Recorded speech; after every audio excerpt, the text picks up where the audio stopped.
श्री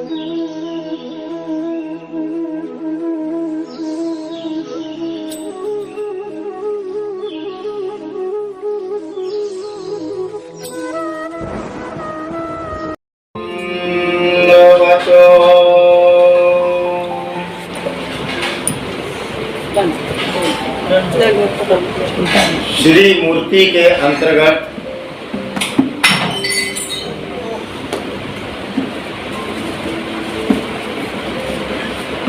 भगवान के श्री चरणों की लीलाएं चल रही हैं।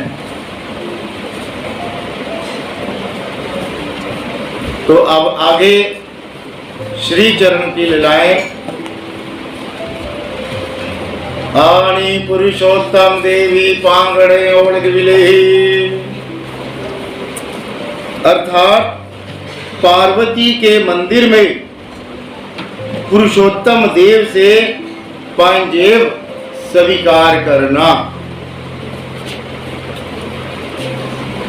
स्वामी जी का उन दिनों पैठन में निवास था। एक दिन स्वामी जी ने पुरुषोत्तम देव के मठ में गमन किया।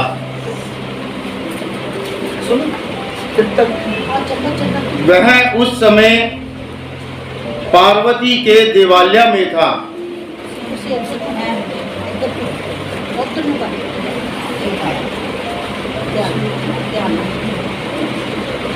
स्वामी जी को आए देखकर आइए जी कहते हुए वह अपने स्थान से उठे, दंडवतें डाली और श्री चरण वंदना की। मैं हमेशा बताता हूं, दंडवत जो हम शब्द बोलते हैं या भगवान के सामने डालते हैं, अगर सामने वाला व्यक्ति अगर आपको कोई जवाब ना भी दे 2 मिनट के लिए, तो यह जो शब्द है साक्षात परमेश्वर के लिए जाता है, क्योंकि जिसने वस्त्र धारण किए हुए हैं वो भी हमारे जैसे ही आदमी है, लेकिन जो दंडवत शब्द की व्याख्या है वो कैसी है? दंडवत अर्थात डंडे के समान। अब डंडा कैसे होता है? बिल्कुल सीधा खड़ा। हम भगवान के सामने जिस समय खड़े हो जाते हैं सीधे,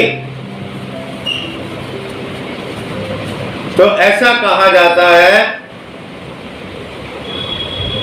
इस संसार में रहते हुए जीव अनेक प्रकार के कर्म जोड़ लेता है,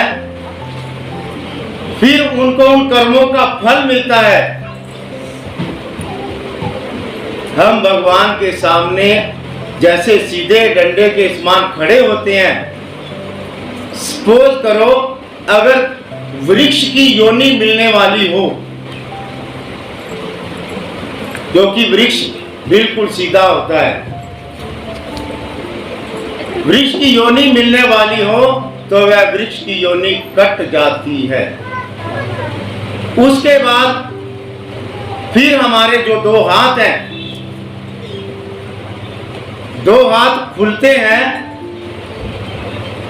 तो हम नीचे की तरफ झुकने लगते हैं। इसके लिए ऐसा बोला जाता है जैसे पक्षी अपने पंखों को फड़फड़ाता है तो उसके पंख खुल जाते हैं। अगर हमारे को पक्षियों की योनि मिलने वाली हो, पक्षियों की योनि मिलने वाली हो तो पक्षियों की योनि कट जाती है। फिर हमारे 2 हाथ आगे की तरफ नीचे लग जाते हैं और जो पांव पीछे की तरफ लग जाते हैं। अब जानवर कैसा होता है, जिस प्रकार जानवर के 4 पांव हम मान लेते हैं, तो उसी प्रकार उस अवस्था में हम आ जाते हैं। तो शास्त्र ये कहता है, अगर आपको जानवर की योनि मिलने वाली हो, चाहे वह कोई भी हो, भेड़, बकरी, गाय, भैंस, शेर, यानी जिनके भी 4 पांव होते हैं, तो वो योनियां कट जाती हैं। फिर हम उसके बाद संपूर्ण रूप से नीचे लेट जाते हैं।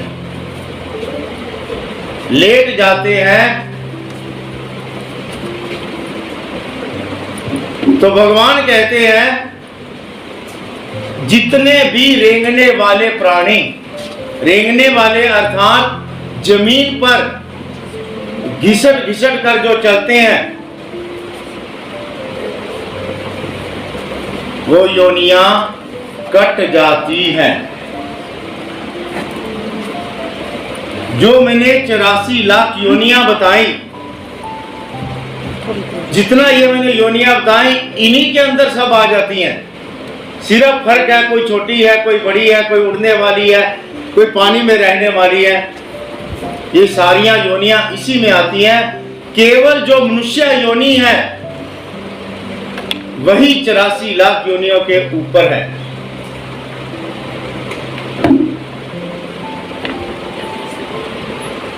बाकी भगवान कहते हैं, दंडवते डालने से, कहते व्यामे वायु टूटे।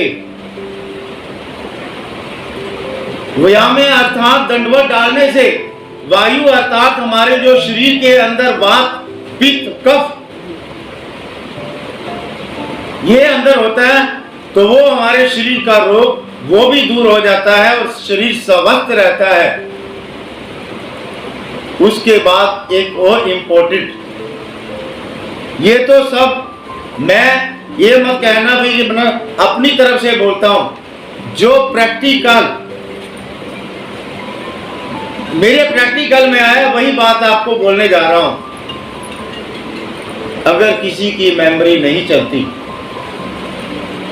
किसी को किसी प्रकार याद नहीं रहता, शास्त्र की बात कर रहा हूं, बाकी दूसरे अन्य शास्त्र मतलब जो बच्चों की पढ़ाई होती है वो भी कर सकते हैं।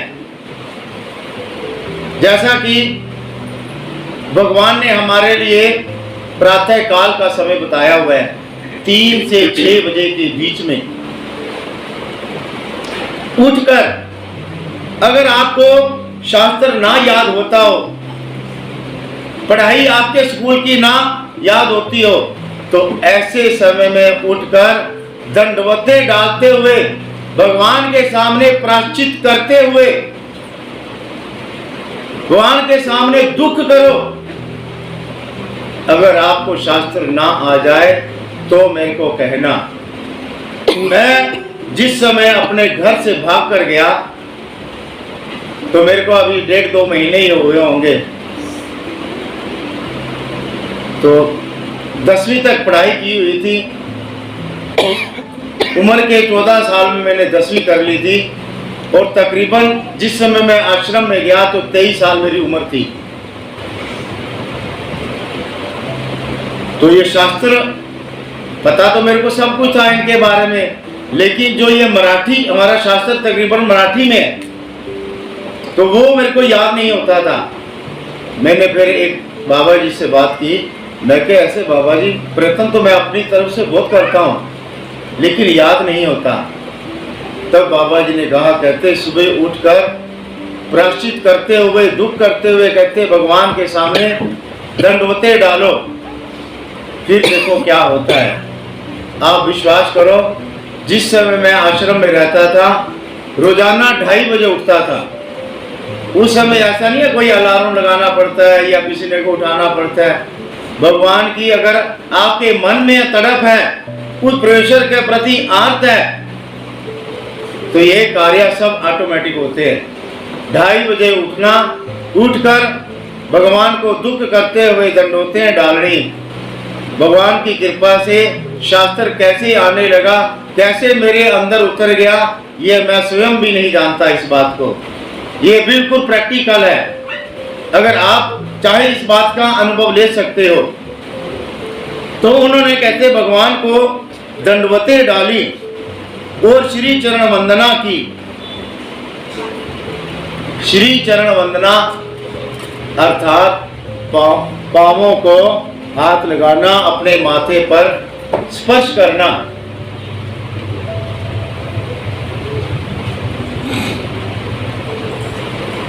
आशीर्वाद एक ऐसी वस्तु है, शास्त्र जैसे बोलता है, कहते माँ बाप के पैरों के नीचे स्वर्ग होता है। परसों में मैंने बताया था, माता पिता जेनी अभिमाने बालकासी भले। माता पिता के स्नेह से अपने बच्चों का हमेशा भला होता है। महाभारत के प्रसंग का तीसरे दिन का युद्ध हुआ। दुर्योधन भीष्म पितामह के पास गया रात के समय शिविर में। कहते भीष्म पितामह, आज युद्ध का कहते 3 दिन हो गए। आप कहते उनके भी दादा हो, हमारे भी दादा हो, लेकिन आप मनपूर्वक लड़ाई नहीं कर रहे। तो भीष्म पितामह जी कहते हैं, कल सूरज का चढ़ने के बाद अगर मैं 5 पांडवों को पृथ्वी से ना रहित कर दूं तो मेरा नाम भीष्म नहीं। इतनी बड़ी उन्होंने प्रतिज्ञा ले ली। अब भगवान श्री कृष्ण जो अपने भक्तों के लिए क्या नहीं करते, सर्वज्ञ हैं, अंतर्यामी हैं। अब पांडवों को थोड़ी पता था इन बात का। प्रातः काल का समय हुआ। भीष्म पितामह अपने पूजा कक्ष में बैठे हुए थे। भगवान ने 5 पांडवों और द्रौपदी को साथ में लिया और उसी शिविर में चले गए जहां पर भीष्म पितामह जी थे। सबसे पहले द्रौपदी को भेजा। द्रौपदी ने दूर से ही कहा, तात श्री वंदना। हे तात, मैं आपको वंदन करती हूँ, नमस्कार करती हूँ। तो उन्होंने आगे से क्या जवाब देते हैं, सौभाग्यवती भव। अर्थात तू सौभाग्यवती हो। फिर उसके बाद युधिष्ठिर, भीम, अर्जुन, नकुल, सहदेव सभी को भेजा और सभी को वो आशीर्वाद देते गए। पूजा में बैठे थे, उनके मन में कोई ऐसी बात ही नहीं थी। जिस समय उनका पूजा का समय खत्म हुआ तो बाहर निकले, सामने भगवान बैठे हुए थे। भगवान को बैठा देख, जय श्री कृष्ण, जय श्री कृष्ण, आप भी आए हैं, कहते जरूर कोई विशेष बात होगी। क्योंकि वो है ही टेढ़े खड़े होते हैं, टेढ़ी बातें करनी है। हर बात निराली है उसकी, हर बात में है एक टेढ़ापन। कहते जरूर कोई ऐसी बात है जो आप आए हो इनके साथ। भगवान ने उनकी बात को बीच में ही काटते हुए कहा, कहते पितामह, अभी अभी आपने सबसे पहले द्रौपदी को सौभाग्यवती होने का आशीर्वाद दिया, फिर उसके बाद 5 पांडवों को भी आयुष्मान मतलब अर्थात आपकी उम्र लंबी हो ऐसा आशीर्वाद दिया। कहते हाँ दिया है, क्यों नहीं दिया। कहते मैं ये बात सत्य मानूं कि रात के जो आपके शिविर में आपने दुर्योधन के सामने बात की थी कि कल मैं पांडवों को पृथ्वी से रहित कर दूंगा। भगवान श्री चक्रधर स्वामी जी ने श्रालयकार माई भट्ट को फंसा लिया था, ऐसे ही भगवान श्री कृष्ण जी ने भीष्म पितामह को फंसा लिया। ओहो, कहते बात तो ठीक है, कहते ठीक है, अब हल भी निकालना पड़ेगा। अगले दिन का युद्ध हुआ। क्या युधिष्ठिर, क्या अर्जुन, क्या नकुल सहदेव, अकेले भीष्म पितामह ने उनके कहते रथ के पहिए, ध्वजा, यहां तक कि उनको भी बाणों से इतना व्यथित कर दिया, चाहे तो वह उनको मार भी सकते थे, लेकिन उनको मारने जैसा कर दिया, लेकिन मारा नहीं। इससे क्या सिद्ध होता है?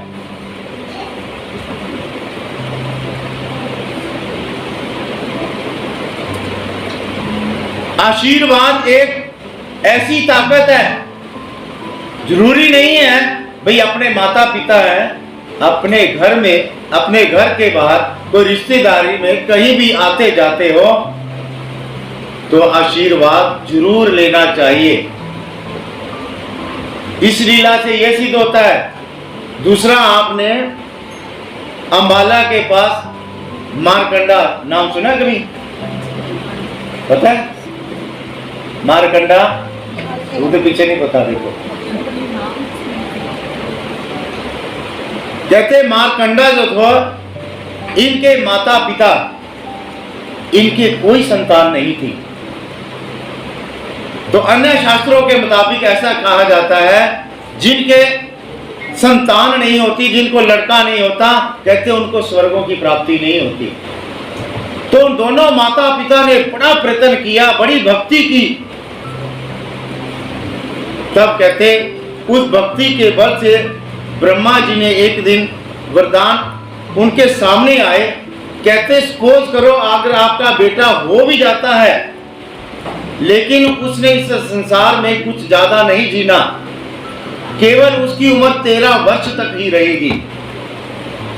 तो वो दोनों उसके माता पिता कहते कोई बात नहीं, कहते हम उतना ही बेटे का सुख ले लेंगे जितने दिन का भी हो। तो फिर उनको ये मारकंडा बालक हुआ। और जो इनके पिता थे बड़े पहुंचे हुए, तपश्चर्यावान, इतने होशियार, कुशलता उनके अंदर, कहीं भी जाना उन्होंने मारकंड को साथ में लेके, कहीं भी जाना मारकंड को साथ में ले जाना, बेटा इनके पैर छुओ, बेटा इनके पैर छुओ, बेटा इनके पैर छुओ, सभी से आशीर्वाद आशीर्वाद हुआ। एक दिन अपने तपश्चर्या के बल से वो ब्रह्मा के सामने उनको ले गए, ब्रह्मा के सामने लगे और ब्रह्मा के सामने उनको कहने लगे, बेटे को कहते बेटा ब्रह्मदेव के पांव को स्पर्श करो। मारकंड ने कहते उनके चरणों को स्पर्श किया। जैसे ही ऊपर उठे, ब्रह्मा का उनके माथे की तरफ ध्यान गया। ओहो, कहते उधर ध्यान दिया तो उधर पहले आशीर्वाद दे चुके थे, कहते आयुष्मान भव। फिर उस ऋषि को बोलने लगे, कहते मैंने तो इसको आयुष्मान होने का आशीर्वाद दे दिया, लेकिन इसकी तो उम्र पूरी हो चुकी थी।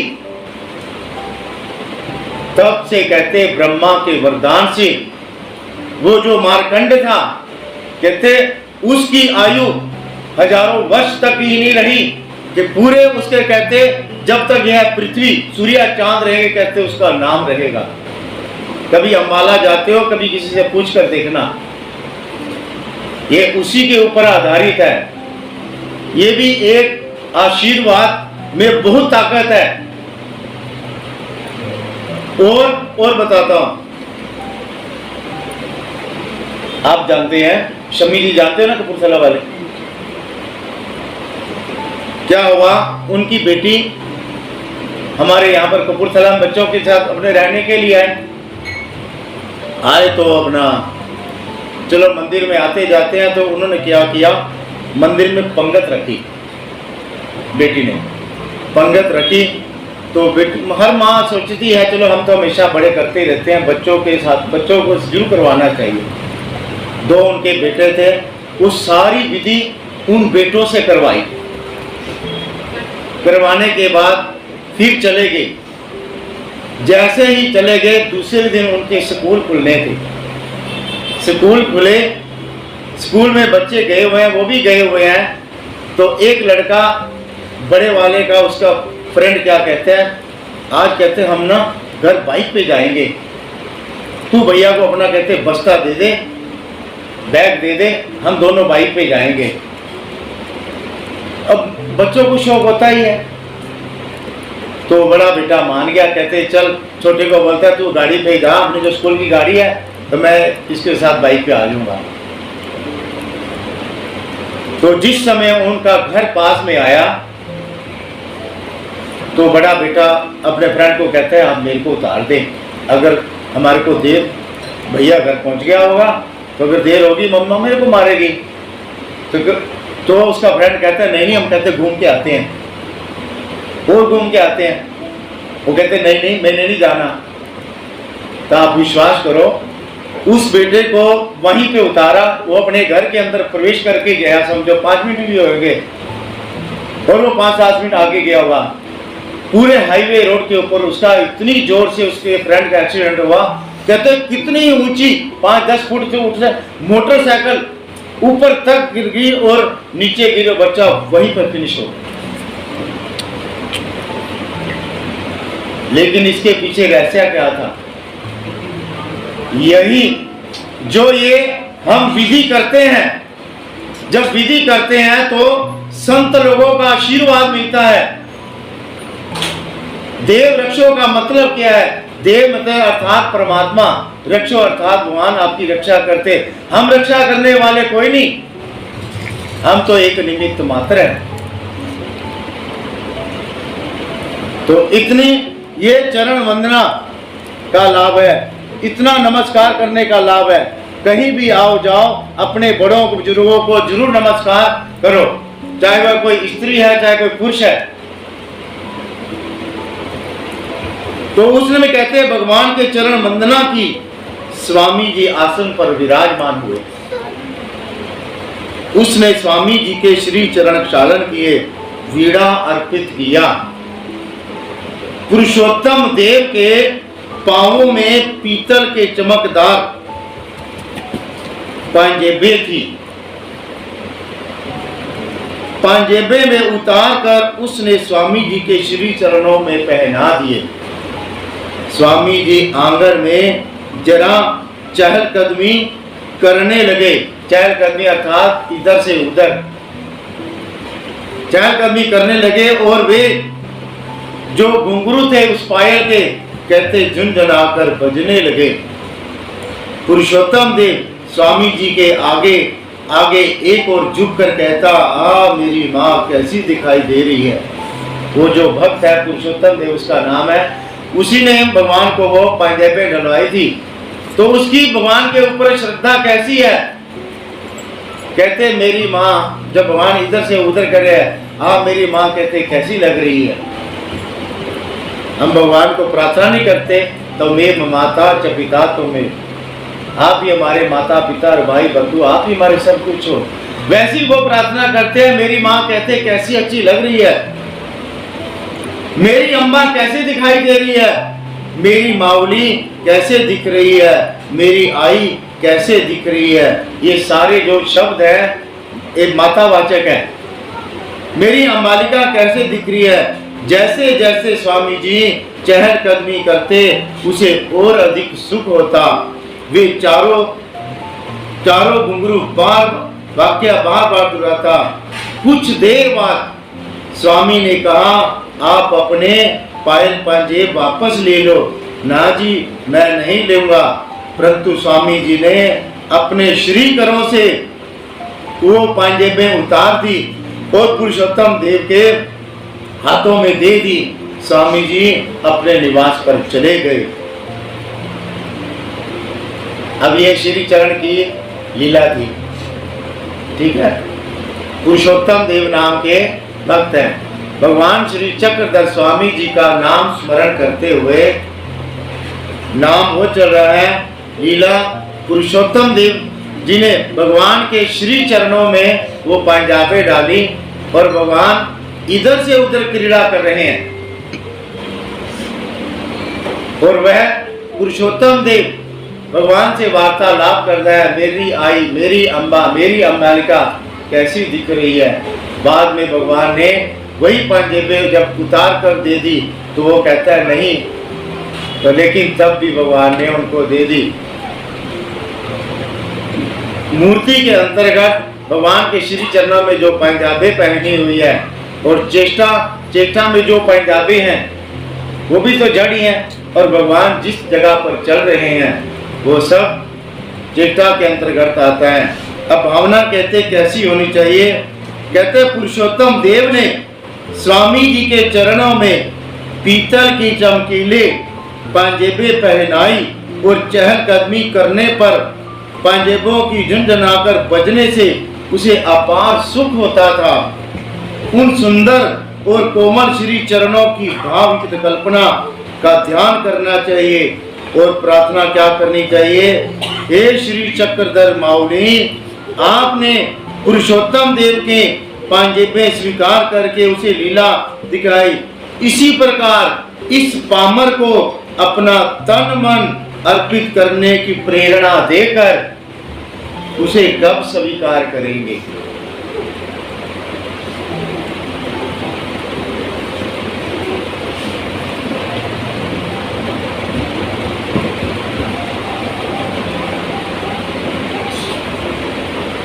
और भगवान के श्री चरणों की लीला के अंतर्गत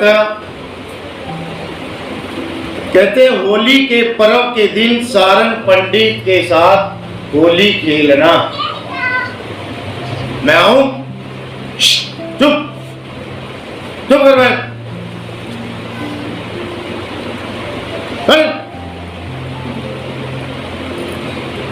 स्वामी जी खड़कुली में निवास कर रहे थे।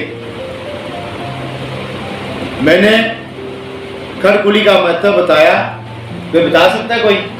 उसके एक नहीं, दो नहीं, तीन ऐसे महत्व है। देखो दीदी तो तैयार बैठे हैं।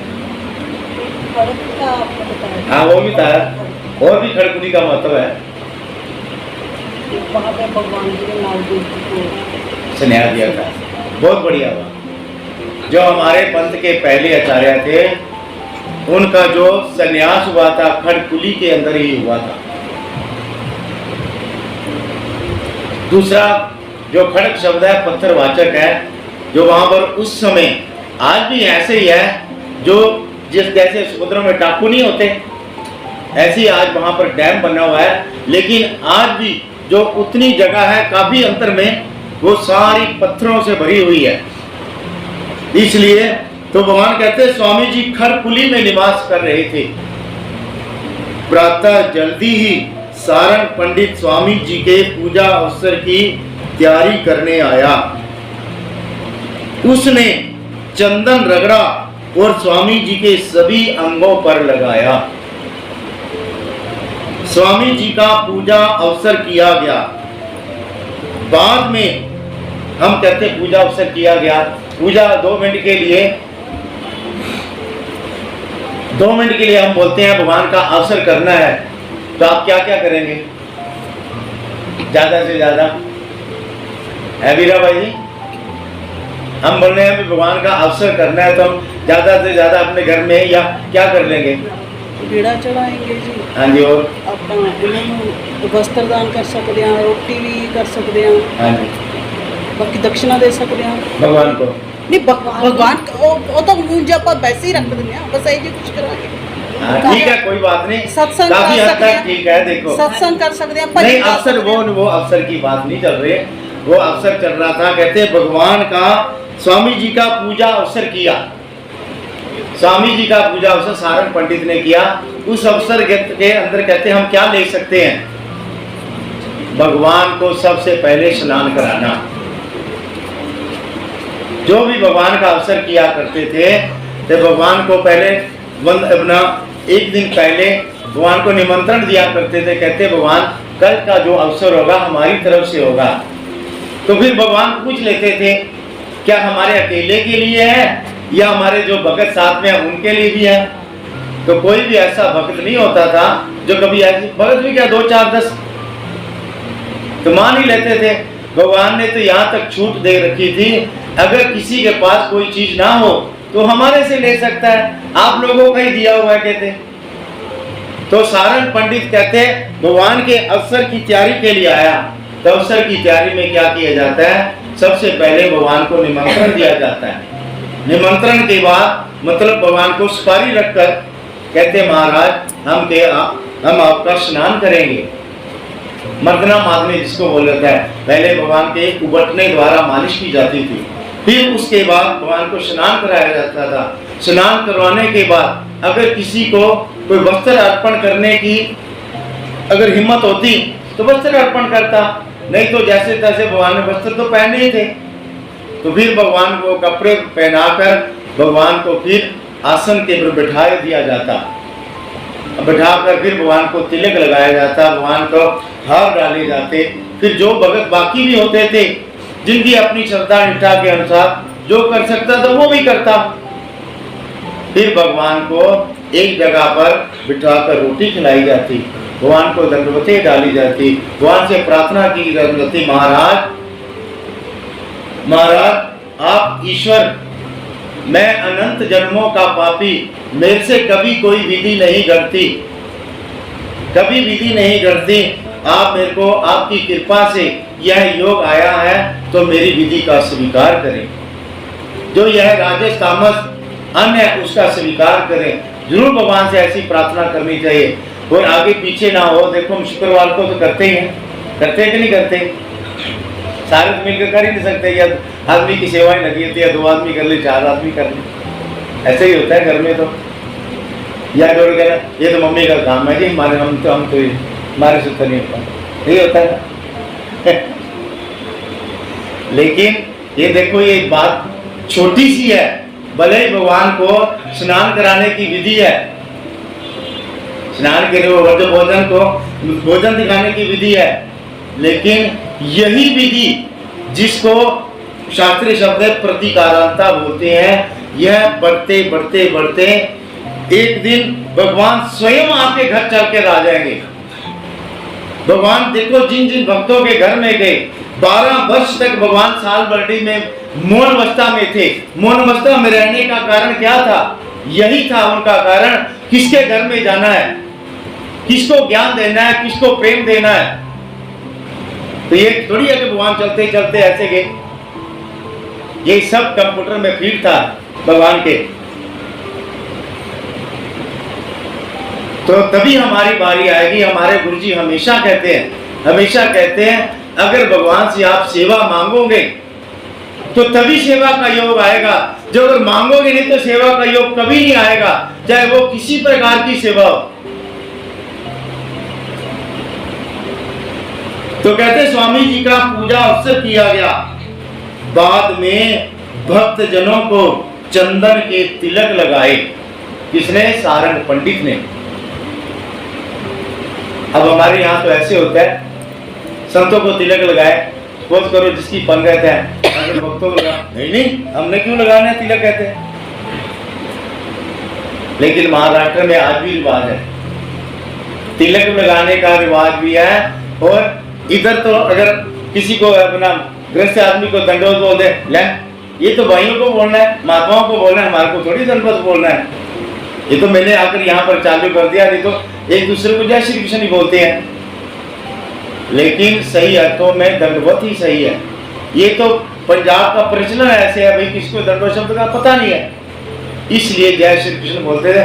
हम छोटे होते थे तो मेरे को याद है, हमने अपने रिश्तेदारों के यहाँ कहीं आना जाना तो क्या बोला, जय बंसी वाली थी। वो मधुसोनी होती है ना किधर बड़ी दुकान के पीछे, वो अभी भी आते हैं ना, वो भी कभी भी आते हैं, वो एक दूसरे को मैं देखता हूँ जय बंसी वाले जी अभी भी करते हैं। तो इसलिए दंडवत जरूर बोलना चाहिए। कोई ऐसी विधि हो रहा हो तो भक्तों को भी तिलक लगाने में कोई दिक्कत नहीं है। एक विधि है, विधि बढ़ती है, इससे कम नहीं होती अपनी। फिर स्वामी जी ने कहते मेघ वर्णी पगड़ी को तह किया हुआ पट्टा कमर में बांधा। मेघ वर्णी अर्थात स्काई ब्लू कलर, जैसे ही तृप्ता जी ने डाला हुआ है, ऐसे ही होगा, ऐसे ही है। कहते वैसी भगवान ने उस कलर का पट्टा कहते हमने कमर में बांधा। दुपट्टे के दोनों पल्लू श्री मुगट पर डाल दिए। पल्लू मतलब श्री मुगट मतलब अपने सिर पर डाल दिए। स्वामी जी के सिंदूर, कपूर, कस्तूरी, पान, सुपारी और फूल आदि की सामग्री दी गई। ये होली के दिन स्वामी जी होली कहते पूर्व रात्रि जलाई गई होली की राख का ढेर, जो होली एक दिन पहले जलाते हैं, के समीप आए और जैसे हम कहते हैं होय जी होय जी, तो ऐसे कहते होय जी कहते हुए श्री चरण के अंगूठे से थोड़ी सी राख उछाली और होली खेलना शुरू हो गए। केवल भगवान ने अपने श्री चरण के अंगूठे से जो रात की राख पड़ी हुई थी उसको थोड़ा सा धक्का दे दिया और होय जी होय बोल दिया भगवान ने। फिर क्या था, जो सभी भक्त आपस में होली खेलना शुरू करने लगे। सारंग पंडित ने मूल्यवान अंगरखा पहनकर आया था। सारंग पंडित है, उसने कीमती वस्त्र पहने हुए थे।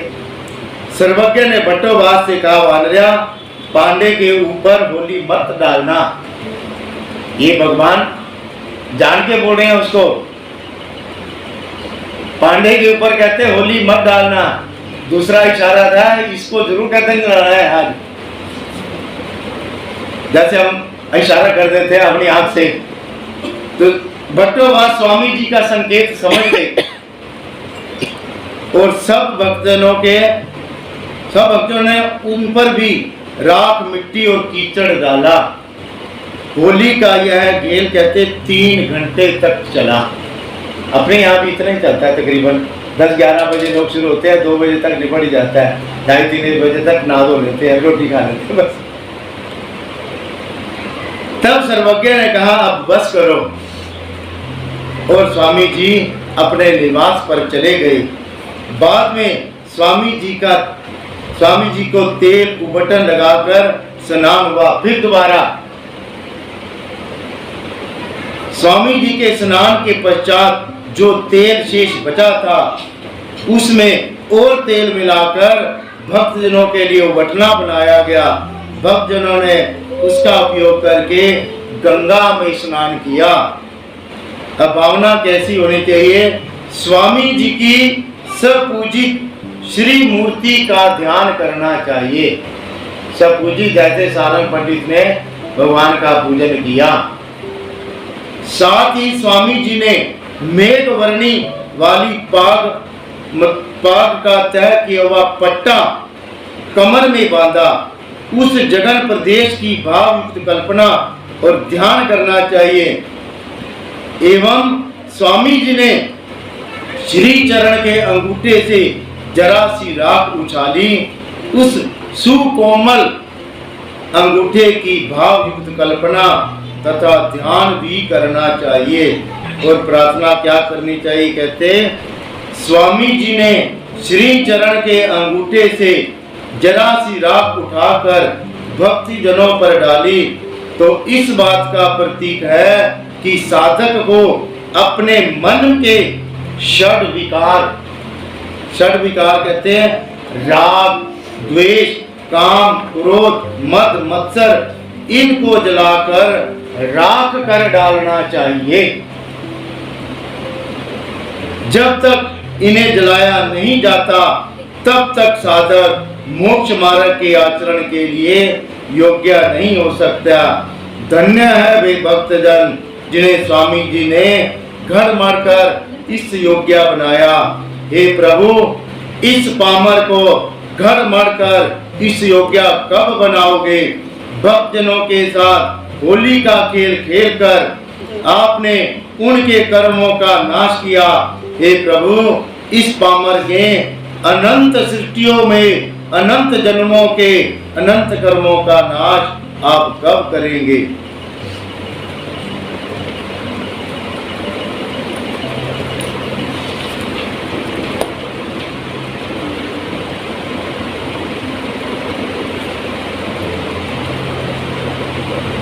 आगे स्वामी के जी के श्री चरण के अंगूठे की लीला। शिला को चार दीवारी के अंदर निश्चित स्थान पर पहुंचाना। स्वामी जी का निवास उन दिनों जोगेश्वरी के द्वाल्या में था। यह भी जो गांव है जोगेश्वरी, आज यह हमारे पास उपलब्ध नहीं है। यह भी जो पैठन के अंदर डैम बना हुआ है जायकवाड़ी, उसी में समा चुका है। भगवान के समय में जोगेश्वरी यह गांव था, तो भगवान कहते जोगेश्वरी के मंदिर में थे एक बड़ी सी शिला चार द्वारी के बाहर पड़ी थी। सभी भक्तजन स्वामी जी को स्नान कराने के लिए उस शिला को उठाकर चार दीवारी के भीतर लाना चाहते थे। अब जैसे आजकल घरों में बाथरूम बने होते हैं, अच्छे मार्बल लगे होते हैं, टाइल्स लगी होती है, तो उसमें वहां तो कच्ची था समझो। तो उन्होंने भक्तों ने क्या सोचा, कोई बाहर से बड़ी शिला पड़ी हुई थी, उसको उठा लेते हैं भगवान जी के लिए। परंतु वह शिला उनमें से किसी भी प्रकार से किसी से उठाई नहीं जा रही थी। स्वामी जी लघु परिश्रया से निवृत्त होकर वहां आ गए। लघु परिश्रया किसको बोलेंगे? है वीरा भाई जी? है? हाँ, एक नंबर को, एक नंबर बोलना है। वहां सब भक्तजन मिलकर उस शिला को उठाने का प्रयत्न कर रहे थे। वह तनिक सी उठती और फिर नीचे वही की वही गिर जाती। स्वामी जी ने अपने श्री चरण का अंगूठा शिला के साथ टेका और श्री कर से स्पर्श किया और बोले माँ माँ, जैसे जोरे तेरी का जोर के जैसे आवाज निकालते हैं। और शिला स्नान के लिए निश्चित स्थान पर जा पड़ी। उसी शिला पर स्वामी जी को स्नान किया करते थे। भावना कहते कैसी होनी चाहिए? स्वामी जी के श्री चरण के जिस अंगूठे के स्पर्श मात्र से शिला चार द्वारी के भीतर एक निश्चित स्थान पर जा गिरी, उस अंगूठे की भावयुक्त कल्पना एवं ध्यान करना चाहिए। और प्रार्थना क्या करनी चाहिए? हे स्वामी जगन्नाथा, भक्ति जनों द्वारा शिला न उठाए जाने से उनके गर्व का परिहार करके आपने श्री चरण के अंगूठे के स्पर्श मात्र से शिला निश्चित स्थान पर भेजकर उनकी सेवा का स्वीकार किया। इसी प्रकार इस पामर की किसी सेवा का स्वीकार कब करेंगे? हम जो भी कोई विधि करते हैं भगवान से जरूर प्रार्थना किया करें, महाराज हमारी इस सेवा का अंगीकार करें, सेवा का स्वीकार करें।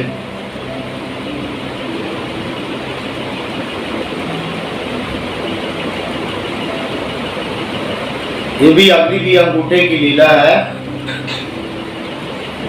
भट्टोबास तथा अन्य भक्ति जनों द्वारा मिलकर स्वामी जी की अनुज्ञा से सांडोवा बांधना। सांडोवा शब्द है जो पुलवाचक है।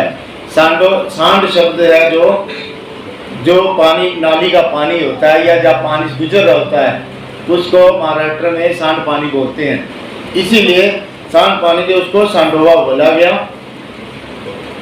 उन दिनों स्वामी जी खड़कुली में ही निवास कर रहे थे। एक दिन स्वामी जी भक्ति जनों सहित खड़काली अर्थात नदी के पास ही एक ऐसा पथरीला स्थान जहां नदी की तेज धार बहती थी कि उस ओर घूमने गए। स्वामी जी ने भक्त जनों को अपनी प्रवृत्ति जतलाई। प्रवृत्ति अर्थात में इच्छा। यहां पर कहते एक सांडोबा नदी पार करने के लिए छोटी सी पुलिया कहते बांधनी चाहिए, उस पर से हम होकर नदी पार जाएंगे।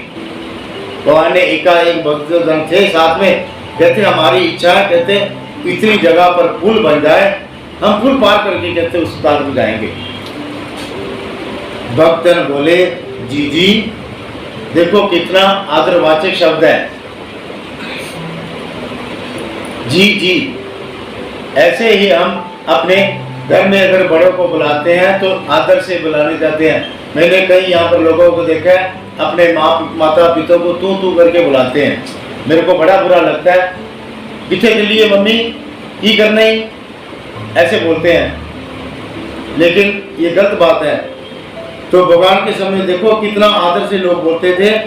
कहते भक्त बोले जी यहाँ संडोबा कैसे बंधेगा, यहाँ तो इतना गहरा पानी है कि पांव भी नहीं टिकता। सर्वज्ञ ने पुनः कहा यहाँ संडोबा बंधेगा और हम पार जाएंगे। भक्तजनों ने पुनः वही कहा जी यहाँ संडोबा कैसे बंधेगा। सर्वज्ञ उदास होकर कहा यदि तुमसे यहाँ संडोबा नहीं बांधा जाता तो तुम सभी यहाँ से दूर चले जाओ। भक्तजनों ने कहा अच्छा जी तो ठीक है, हम चले जाते हैं। और सभी भक्तजन टीले की ओर चले गए। भगवान ने भी जिद पकड़ ली तो भक्त क्या कहते हैं महाराज पानी बहुत गहरा हमारे से नहीं बन रहा। भगवान कहते हैं ठीक है नहीं बनता तो जाओ गेट आउट। बटोबास कहते किसी कार्यवश गए हुए थे। ये भक्ता जी बटोबास कौन है?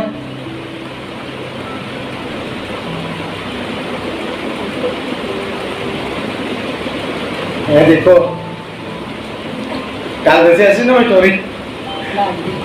हाँ जी, श्री नामदेवचार्य जी का नाम उनको भट्टोबास भी बोलते हैं क्योंकि नामदेव भट्ट था नाम। जो भट्ट शब्द है जैसे ब्राह्मण शर्मा होते हैं, ये भट्ट शब्द ब्राह्मण वाचक है, तो ब्राह्मण घर के थे तो इसलिए भट्टोबास भी इनको बोलते थे। अब देखो रोज हम प्रार्थना करते हैं आरती के बाद तो बोलते नहीं भट्टोबास बोलते नहीं है, लेकिन हम कभी प्रत्यय ही नहीं करते ये भट्टोबास कौन देगा तो होंगे कोई हमने क्या लेना। तो जरूर देखो मैं हमेशा ये बात बोलता हूं, भट्टोबास किसी कार्यवश बाहर गए हुए थे। उधर से वह स्वामी जी के पास आए। जी आप यहाँ अकेले बैठे हैं? सब भक्तजन कहाँ गए? सर्वज्ञ ने कहा हमने उनसे ऐसा कहा कि यहाँ पर एक संडोबा बांधना है, उस पर से हम होकर वही दूसरे पार जाएंगे। तो वे कहने लगे यहाँ संडोबा कैसे बनेगा, यहाँ तो गहरा पानी है, यहाँ तो पांव भी नहीं टिकता। बस इसीलिए कहते हम अकेले बैठे हुए हैं। तब श्री नामदेवचार्य जी भगवान को कहने लगे, कहते महाराज अगर आपकी आज्ञा हो तो कहते मैं बनाऊं ये पुलिया संडोबा। भगवान कहने लगे फिर तो आप हमारे कृपा के पात्र बनोगे, प्रसन्नता के पात्र बनोगे, प्रेम के पात्र बनोगे। तो कहते ठीक है महाराज। श्री नामदेवचार्य जी ने कहते बड़े बड़े पत्थर लाने वहां पर शुरू कर दिए। भगवान थोड़े से प्रसन्न मुद्रा में दिखाई दिए। फिर भगवान के पास गए, कहते महाराज मेरी इच्छा है, कहते उन भक्तों को भी बुला लूं भगवान कहने लगे देखो भाई, हमारे को पुलिया बनने से मतलब है, तुम बुलाओ या ना बुलाओ। तो कहते ठीक है। फिर श्री नामदेवचार्य जी उन भक्तों के पास गए, कहते चलो हम सभी ने मिलकर सेवा करनी है। कहते देखो अब सेवा ऐसी है, पानी के नीचे पत्थर की मतलब थरे लगानी है, जिंदगी को पंजाबी च रद्दा कहते हैं, रद्दा लगाना है, थरे लगानी है। तुम लगाते हो या मैं लगाऊं? अब पत्थर भी लाने थे, फिर उन्हें पानी के अंदर उतरना भी है। पानी इतना गहरा था, एक मनुष्य से ज्यादा था, मतलब कम से कम जैसे हम 5.5 फुट का आदमी होता है, 7, 8, 10 फुट का होगा। तो सभी भक्त जन कहने लगे, कहते हमने पानी में मरना नहीं है, कहते हम आपको पत्थर ला के देते हैं, आप ही लगाओ, ये काम शुरू करो। नामदेवचार्य जी कहने लगे ठीक है। तो फिर सभी भक्त जन पत्थर लाने लगे। श्री नामदेवचार्य जी पानी के अंदर उतरे। उन्होंने कहते एक एक पत्थर करके पहले एक तह लगाई, दूसरी तह लगाई, तीसरी तह लगाई। तो बीच बीच में कहते वो पानी के अंदर डूब भी जाते थे, लेकिन उन्होंने छोड़ा नहीं, काम को नहीं छोड़ा, सेवा को नहीं छोड़ा। फिर कहते 3 प्रहर तक काम किया। 3 प्रहर कितना हो गया? सुबह शाम दोपहर 3 प्रहर हो गए। हाँ जी, 1 प्रहर जो होता है, हाँ जी, सुबह शाम दोपहर 3 प्रहर हो गए। तो 3 दिन तक ये काम चला। फिर उसके बाद उसके ऊपर एक शिला रखनी थी, वो कुछ दूरी पर शिला पड़ी हुई थी। तो सभी भक्तजनों ने कहते पूर्ण रूप से प्रयत्न कर लिया, लेकिन वो शिला उठाई नहीं जा रही थी। भगवान ने उस समय रानाइसा नाम की एक जो बुजुर्ग स्त्री थी, भक्तानी थी, भगवान रानाइसा को कहने लगे, रानाइसा कहते देखो ये शिला जरा इनसे उठ नहीं रही, तो कैसे उठाओगी? कहते इधर कमर पर कसोटा बांध लो, अपने दोनों श्रीकरों को, अपने हाथों को कहते पीछे का सहारा दो और अपने पैरों के द्वारा जोर से धक्का दो। भगवान की आज्ञा थी, उस रानाइसा ने वैसे ही किया, जोर से धक्का लगाया और भगवान का नाम लेते हुए, और शिला जहां की तहां उसके ऊपर पहुंच जाती है।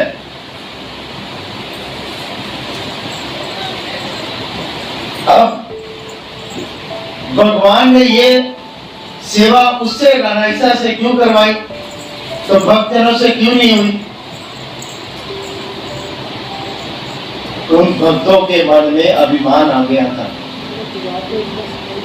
पहले तो जो जवाब दिया हुआ था, लेकिन श्री नामदेवचार्य जी के साथ में थे ना, अभिमान तो आदमी को आ ही जाता है।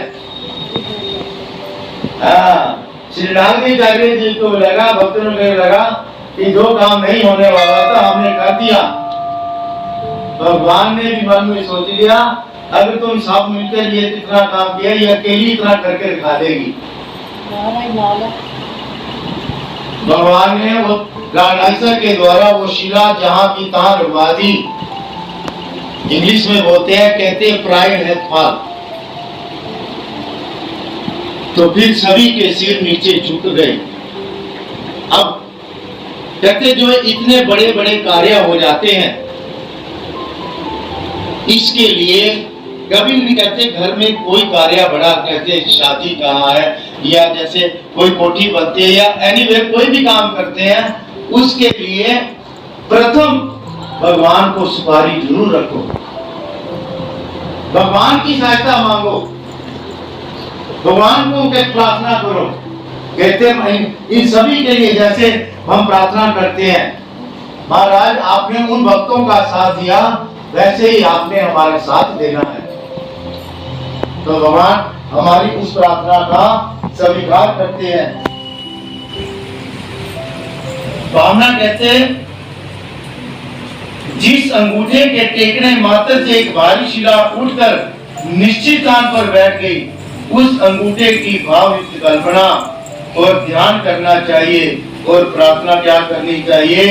हे श्री चक्रधर राया, भक्त जनों द्वारा शिला ना उठ सकने के कारण आपने उनका गर्व तो दूर किया, साथ ही उनसे सेवा दास्य करवाकर उसका स्वीकार किया, उनके कर्मों का नाश किया।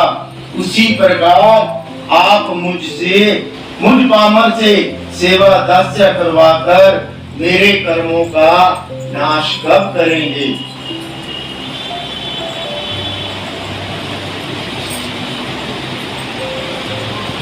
तो आज ये श्री चरण के अंगूठे की लीलाएं पूर्ण हुई।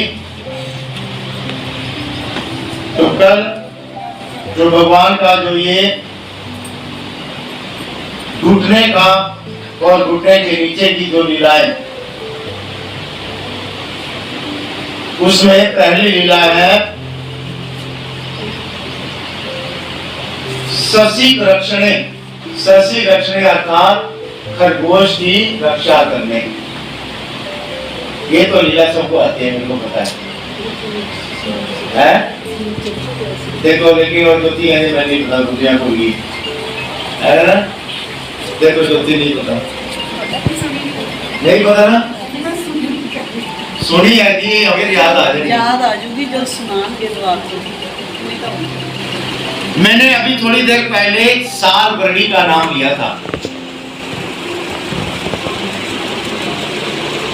भगवान श्री चक्रधर स्वामी जी साल बरड़ी के अंदर 12 वर्ष तक रहे। 12 वर्ष में मौन्य अवस्था में थे।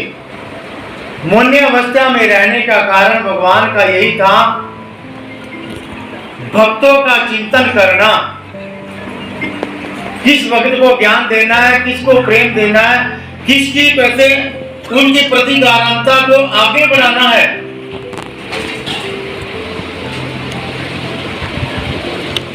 तो ऐसे निवास करते करते एक दिन भगवान एक जगह पर आसनस्थ बैठे हुए थे।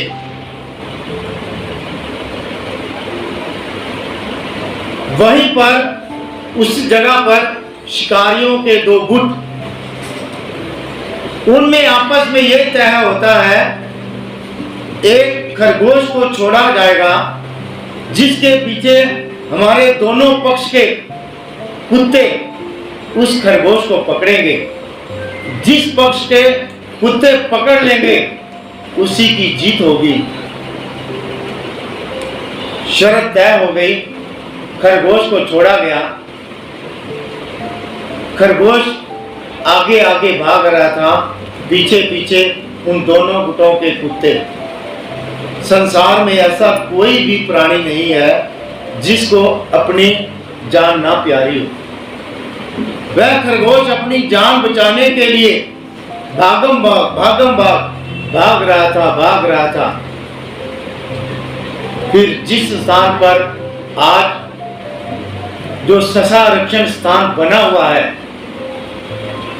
ससा जो शब्द है खरगोश वाचक है, मराठी में ससा बोलते हैं खरगोश को। तो उस स्थान पर भगवान बैठे हुए थे, ऐसे बैठे हुए थे। अब देखो कोई भी व्यक्ति चौकड़ी मार कर बैठो तो ये देखो, अभी भी ये देखो इतनी जगह नीचे खाली हो जाती है, नीचे की ये जगह। तो वो खरगोश क्या हुआ, भागता भागता आया, भगवान के नीचे की तरफ आकर बैठ गया, घुटनों से नीचे की तरफ। इतने में वहां पर कुत्ते भी आ गए। कुत्ते भी आ गए, वो खरगोश को देखकर गुरगुराने लगे, आवाज करने लगे। थोड़ी देर बाद शिकारी भी आ गए। वो भगवान ने आंखें बंद की हुई हैं, तो शिकारी आ गए और कुत्ते बुला रहे हैं। शिकारी कहने लगे, महाराज यह शिकार हमारा है, आप इस शिकार को हमें दे दे, इसके ऊपर हमारी शर्तें लगी हुई हैं। भगवान मौन अवस्था में थे, भगवान कुछ बोले नहीं पहले।